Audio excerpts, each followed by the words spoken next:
E aí galera, seguindo a nossa tendência do vídeo sobre Mercosul, vamos hoje falar sobre mais um bloco econômico. E desta vez nós vamos lá para a Europa, pois o bloco que vamos falar hoje é a União Europeia. Aquela que junta vários países europeus e já conseguiu até criar uma moeda de circulação para todos os países, ou nem todos. Vamos contar um pouco sobre a sua história, seus membros, curiosidades e etc. Então se você quer saber mais, fica ligado.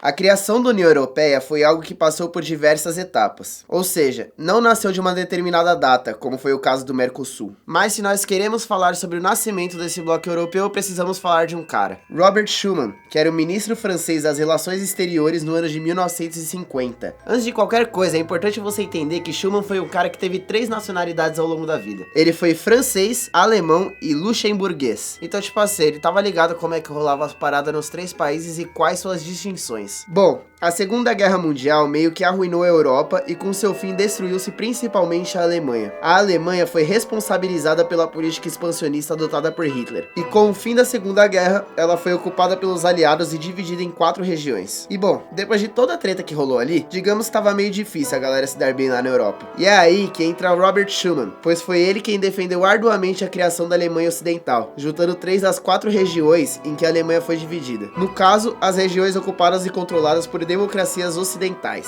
Mas e a 4ª região? Esta seria a Alemanha Oriental, controlada pela União Soviética. Bem, como eu disse, o cara tinha 3 nacionalidades europeias, e isso fez com que ele sempre flertasse com a ideia de unificar a Europa. E no dia 9 de maio de 1950, 5 anos depois do regime nazista se render, Schuman sugeriu à Alemanha Ocidental e aos países europeus que criassem uma autoridade transnacional comum para administrar as produções de carvão e aço. E essa declaração ficou conhecida como a Declaração Schuman. E foi aí que tudo começou. Como essa foi a primeira proposta de integração europeia, é considerado o começo do que seria chamado posteriormente de União Europeia. E ela foi importante também por submeter a produção de matérias-primas primordiais para a indústria bélica a uma única autoridade na Europa. Com isso, fica um tanto quanto mais difícil os países brigarem entre si. Então, em 1952, é criado o SECA, a Comunidade Europeia do Carvão e do Aço, que foi composta pela chamada Europa dos 6. São os países Alemanha, Bélgica, Holanda, Luxemburgo, França e Itália. São estes, então, os considerados fundadores da União Europeia. Mas por que depois de tanta guerra, os países ainda toparam se juntar? Afinal, depois de tudo que aconteceu, é um tanto quanto surpreendente que a primeira região a promover a integralização seja logo na Europa. Isso se dá porque ao longo da história, as grandes potências do mundo foram sempre os países europeus, a base da cultura ocidental. Mas não mais, esta hegemonia acabou junto com o fim da Segunda Guerra Mundial, e o mundo conhecia agora outras duas superpotências, os Estados Unidos da América e a União das Repúblicas Socialistas Soviéticas. Então, tipo assim, ou a galera da Europa se ajudava ou ia rodar. Visto que cada país abrange uma pequena região do mapa, ficaria difícil competir. Em 1957, a Europa dos 6 decide evoluir essa cooperação entre os países e assina o Tratado de Roma. Este tratado fez a cooperação avançar no sentido de tomar um caráter econômico, social e político, com a criação do CEE, a Comunidade Econômica Europeia, ou MCE, o Mercado Comum Europeu. Ou seja, o tratado implantou um mercado comum que permitiu a livre circulação de pessoas, bens e capitais. E essa parada deu certo, então logicamente que mais países ali por perto decidiram entrar nela. Afinal, com a Guerra Fria rolando e as duas superpotências se bicando pela supremacia mundial, os países europeus precisavam se reestruturar de forma a competir. Então entrou mais 6 países na parada: Inglaterra, Irlanda e Dinamarca em 1973, Grécia em 1981, Espanha e Portugal em 1986. E assim, a Europa dos 6 passou a ser chamada Europa dos 12. Outra grande mudança acontece na União Europeia no ano de 1991, quando é elaborado o Tratado de Maastricht, assinado em 1992 e que entrou em vigor em 1993. Neste tratado foi criada a cidadania europeia, que permitia aos indivíduos não só residir e circular livremente entre os países que compõem a União, como também o direito de votar e ser eleito no estado em que estivesse residindo. E também foi neste tratado que foi criado o euro, a moeda comum para os membros da União Europeia, que passaria a circular em 2002. E, claro, a criação do Banco Central Europeu, que administraria a moeda. Porém, alguns países como a Dinamarca e a Inglaterra optaram por manter as suas moedas nacionais. Em 1995, aderiram ao bloco mais 3 países: a Suécia, a Finlândia e a Áustria. Posteriormente, em 2004, rolou a adesão de mais 10 países, sendo a maior das adesões ocorrendo de uma vez só. Entraram no bloco a Polônia, a Hungria, a República Tcheca, a Eslováquia, a Eslovênia, a Estônia, a Letônia, a Lituânia, as Ilhas de Malta e o Chipre. Em 2007, integram no bloco ainda a Bulgária e a Romênia. Inclusive, também em 2007, foi assinado o Tratado de Lisboa, no aniversário de 50 anos do Tratado de Roma. Este tratado buscou tornar a União Europeia mais democrática e eficaz para resolver problemas sociais e ambientais, como as mudanças climáticas e a ajuda humanitária. Além disso, fez algumas alterações no Tratado de Roma e no Tratado de Maastricht para melhorar o funcionamento da União Europeia, como, por exemplo, a eliminação de instituições obsoletas, os 3 pilares, dar mais peso ao Parlamento Europeu e a criação do presidente do Conselho Europeu. E, por fim, no dia 30 de junho de 2013, a Croácia foi o último país a aderir ao bloco. Depois disso, não rolou mais adesões, mas rolou a possibilidade de um país sair da União Europeia. O Reino Unido resolveu sair da União Europeia e realizou um plebiscito em que 51% dos votantes optaram por abandonar o bloco. Muito embora hoje em dia a saída do Reino Unido da União Europeia esteja um tanto quanto mais dificultada, pois ainda rola muita incerteza no Reino Unido sobre sair ou não sair, e o parlamento está meio dividido. Ou seja, essa saída do bloco ainda não foi concretizada, mas está no processo para tal, e a ação foi chamada de Brexit. Inclusive, se você quiser que a gente faça um vídeo sobre o Brexit quando toda a situação estiver resolvida, pede aí nos comentários que vai que, né? Bom, voltando. Hoje em dia, a União Europeia possui 7 instituições financeiras, políticas de controle e legislação. São elas: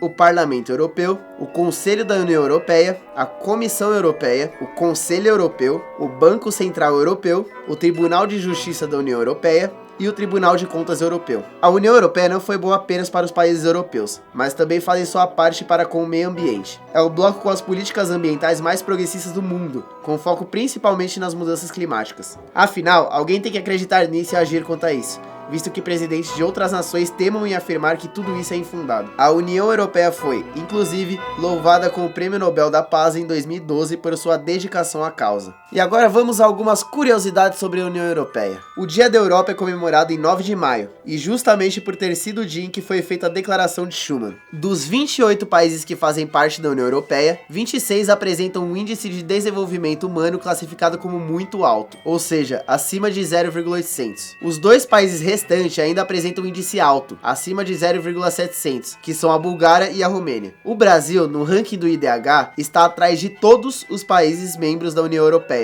com 0,759. E existe também um hino europeu, que é uma parte da Nona Sinfonia de Beethoven.